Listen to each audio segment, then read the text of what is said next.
Now let's consider graphs of the tangent and cotangent functions. First, tangent function. I will still use unit circle. Here on the unit circle, I want to reserve x, y for the coordinates of the point, right, on the unit circle. So I will not use x, y in my notation for the function. So I want to use t for the independent variable. And tangent t is dependent variable. So of course, I will not write y because x, y, right, that can cause some confusion. So I'm going to use the f.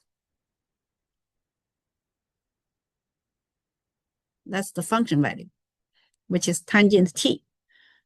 So let's look at the tangent t.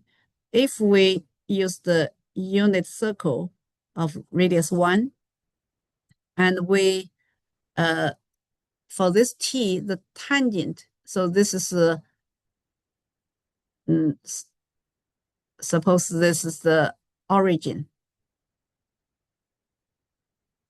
right? So we put place here, and that's our coordinate.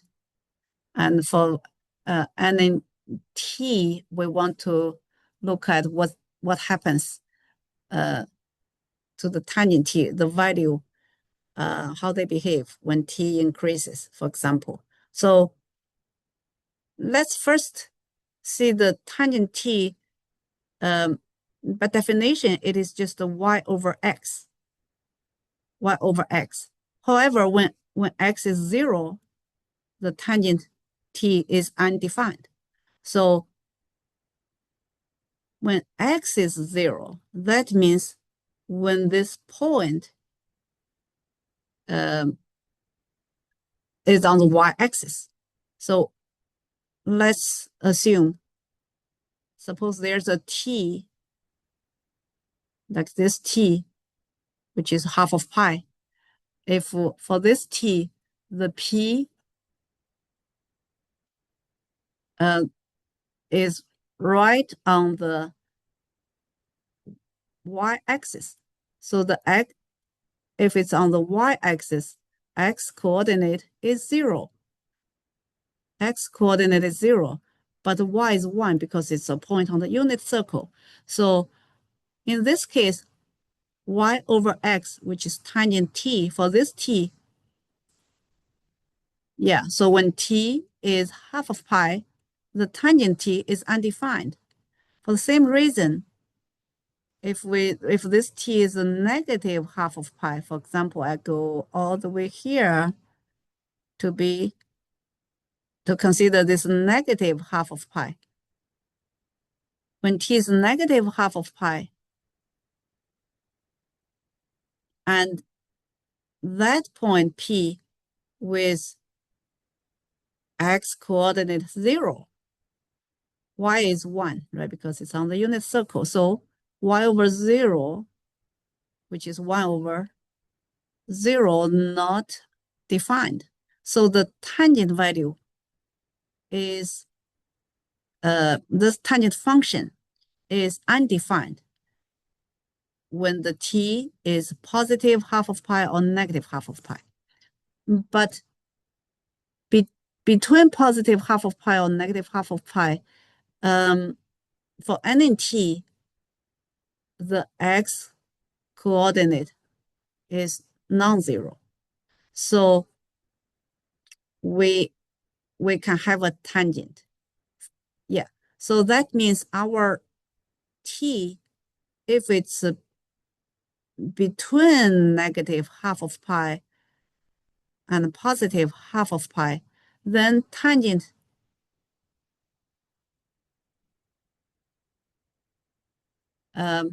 function is defined. So outside of the interval, we will we will continue to discuss. But right now, let's do a sketch of the curve when t is between half of pi, between negative half of pi and positive half of pi.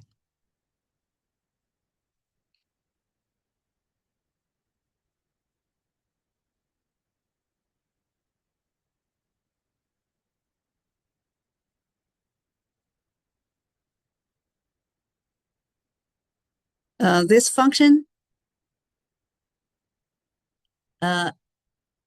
it as we can see, it has a period as pi. The reason is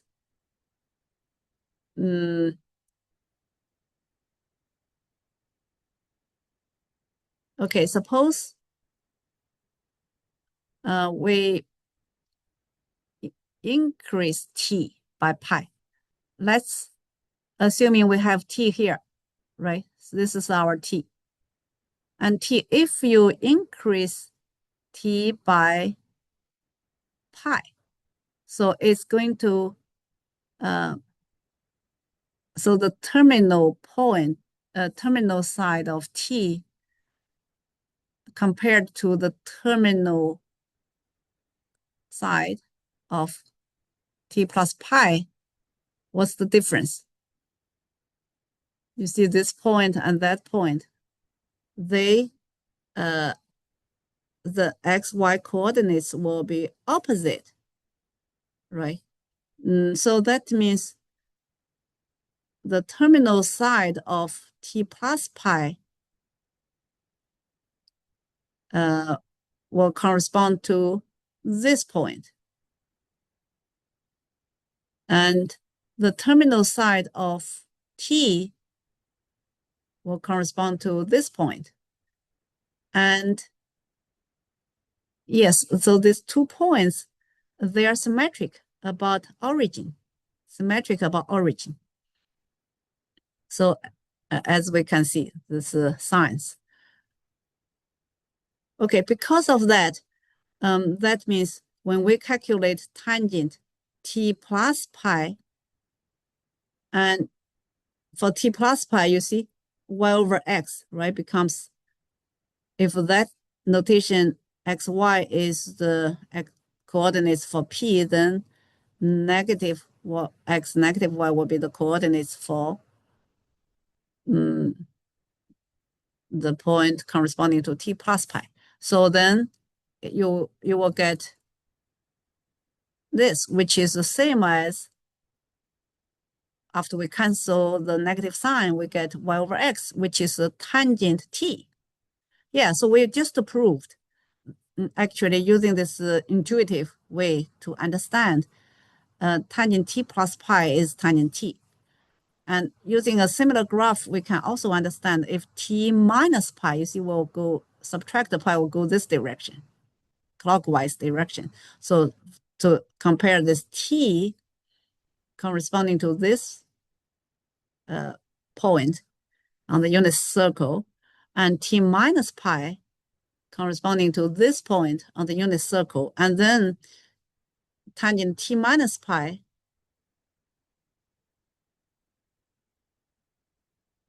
right will be negative y over negative x, because it's xy coordinates of this point.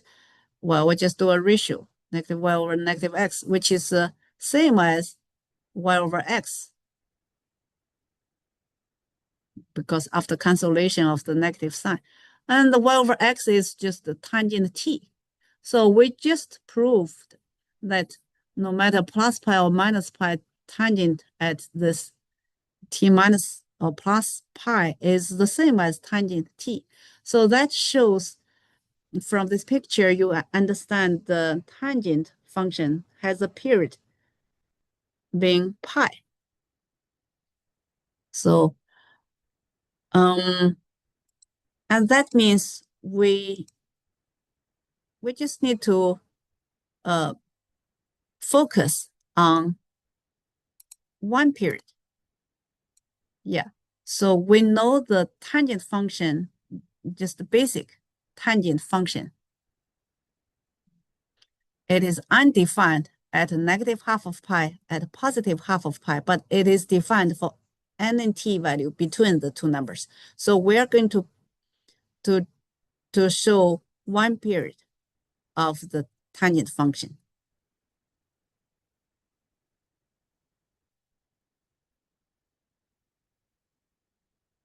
It is one period because you see the distance between the two numbers is pi.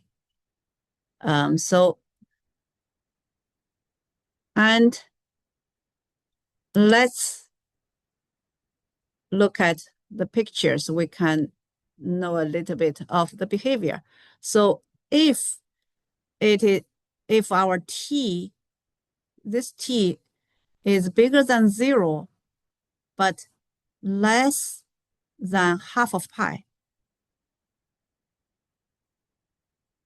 So, and I gave two different t. So here is the smaller t, and this is a bigger t, right? So there are two different t values. For each t, we see the corresponding points. For the larger t here, so when t is getting larger, y over x, the ratio, what happens to the ratio? So let's see, the y, as t gets larger, y is getting larger. However, the x, you see, changes and becomes smaller, right? So then when the t is larger, y is larger, but x is smaller. So that's, therefore, the numerator is larger, denominator is getting smaller, so the ratio must be larger.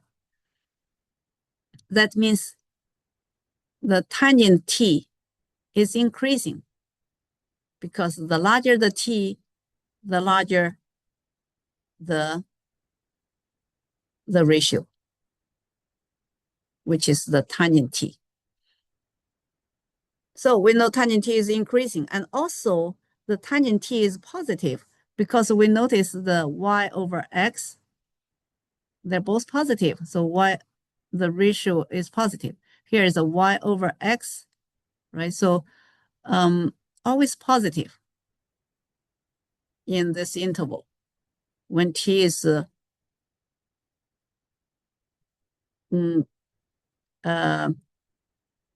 between 0 and positive half of pi. And let's look at in another interval. What if t is negative? It is bigger than negative half of pi. We know it cannot be equal to negative half of pi. Otherwise, it's undefined. So it has to be strictly bigger, but less than 0. It can be equal to 0, right? So this 0 is can be included.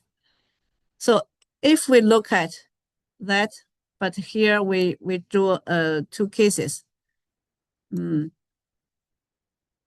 Because when t is 0, it's a very simple case. We can evaluate tangent.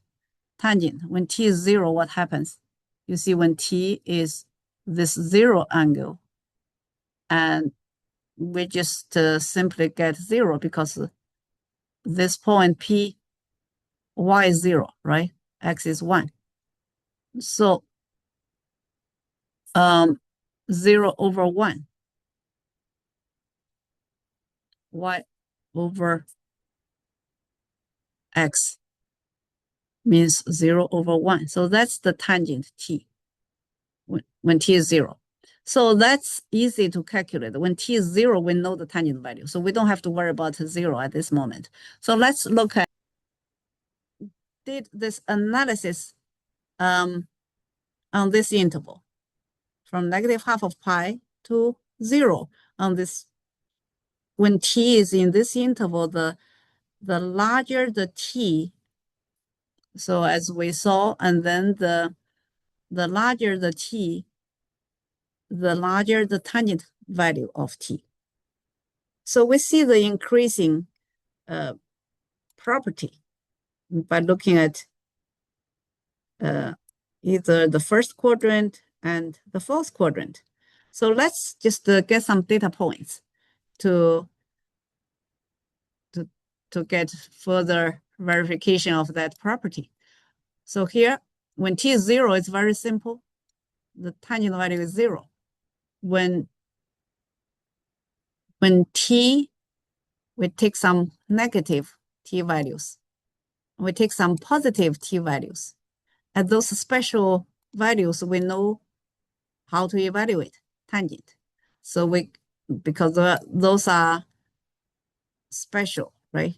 Special, then we know the values of tangent at those quantities, and also take into account of tangent is odd function. So tangent at pi over 6, if we find the tangent value at pi over 6, then we can know tangent value at negative pi over 6. It will, yeah. So it's because of the odd property. So if we want to know tangent at negative pi over 6, it's just negative tangent at pi over 6. So pi over 6, tangent pi over 6 is square root of 3 over 3. Therefore, by the odd property of the tangent function, then we can immediately find this will be negative. You see? Yeah. So, and immediately we can see if at pi over 4 is 1, then at negative pi over 4 is negative 1. So that's because of the odd function property. So at pi over 3, if you get this quantity, square root of 3, and at negative pi over 3, the tangent value will be negative square root of 3. So let's draw the points. I have a total of 6 and 7, including the origin. So when t is 0, the tangent value is 0, right? We have total of 7 points, then draw them, then we can connect the points, then we get the tangent curve. The tangent curve shows increasing property, and it is undefined at negative half of pi and positive half of pi. So, and this interval, you see, the length of the interval is pi. Right here is a half of pi, there's another half of pi. So the total length of the interval is pi. So that's one period of tangent function. Once we get one period of tangent function, we can reproduce another period. We can extend the pattern to another interval of the same length. So from pi over 2 to 3 pi over 2, that's another interval, you see, with the length pi. And then we can draw another period. And here's another period. So this pattern can be extended to the left and to the right. And so this is a plot of the graph, a plot of the tangent. But of course, do we have to use the 7 points? Once we know the behavior of the tangent function, then we don't have to use all 7 points. For example, we can keep the simple, I will just use 3 points. Use 3 points at pi over 4, at the origin, at when the t is negative pi over 4, then we can show the 3 key points.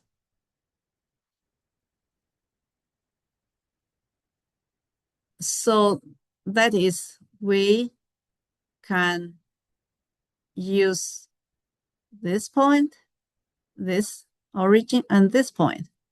You see, at this point, and the y value is -1, yeah, or 1.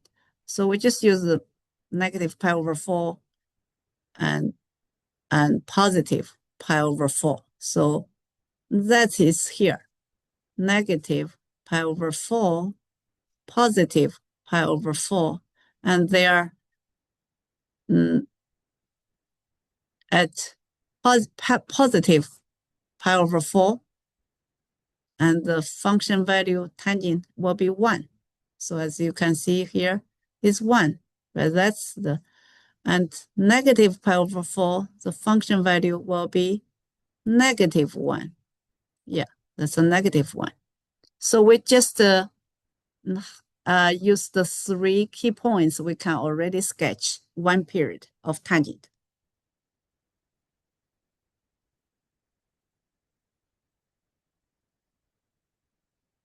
That's the basic curve of tangent, increasing over each period. You see, increasing. And how about cotangent? After you have the experience of sketching tangent, then the cotangent is very similar. And I will not go over the details, but you see similar analysis and will lead to a conclusion that cotangent function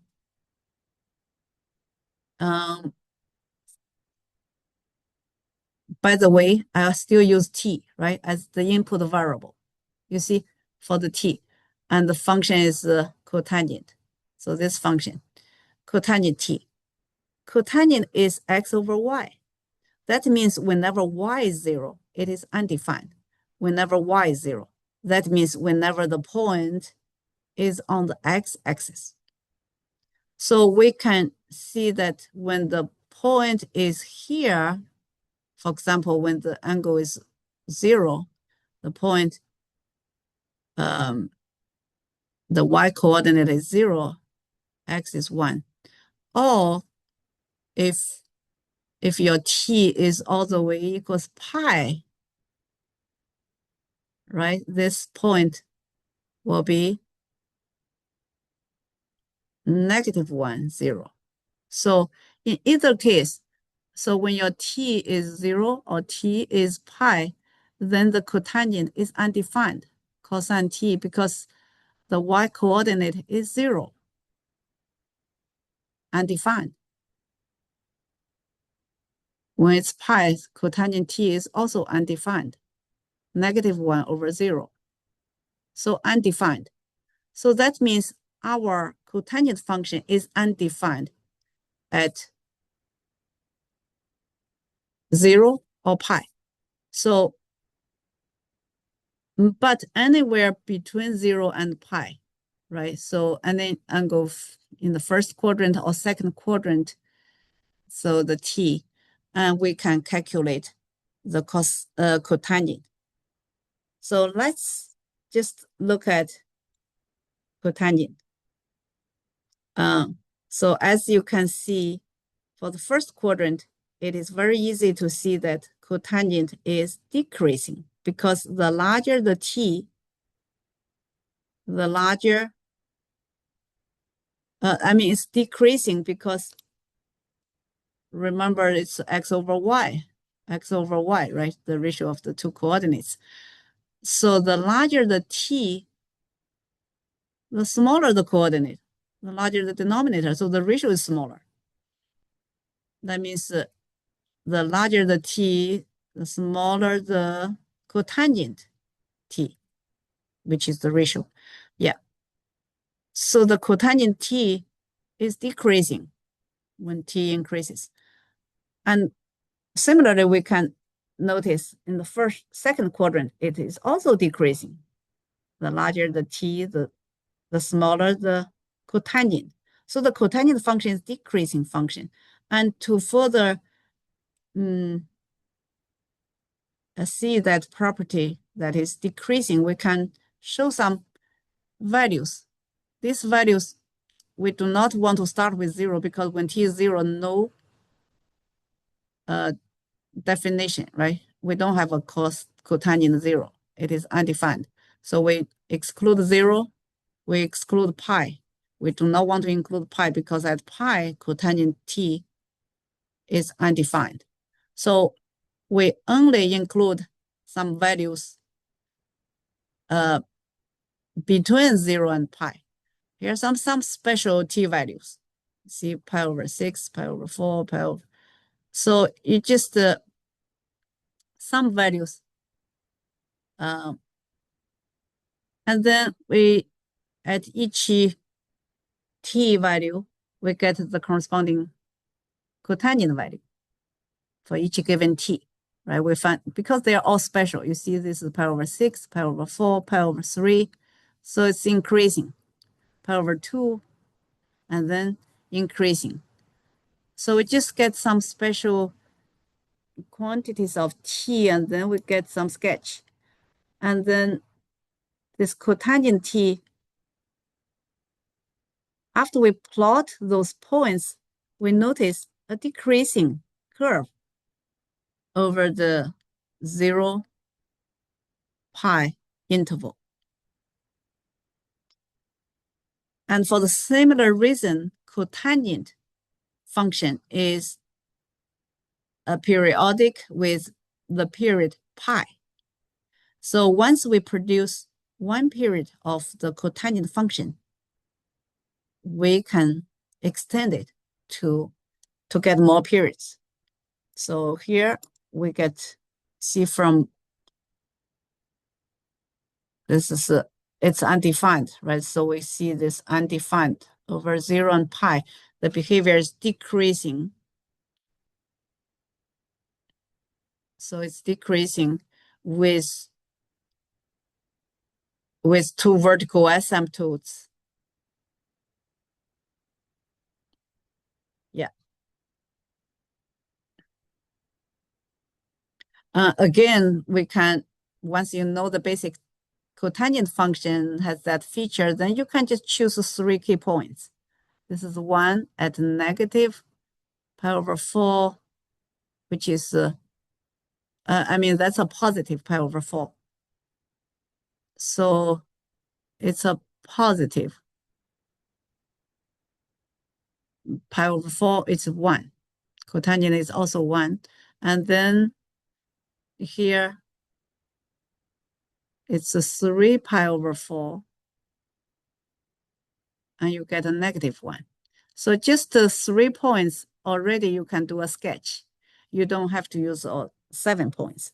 So 3 key points for tangent or cotangent. You can outline this shape and then connect the points with a decreasing curve over this interval, 0 pi interval. And then once you get one period, then you can get extension of this pattern to see the overall picture of the cotangent.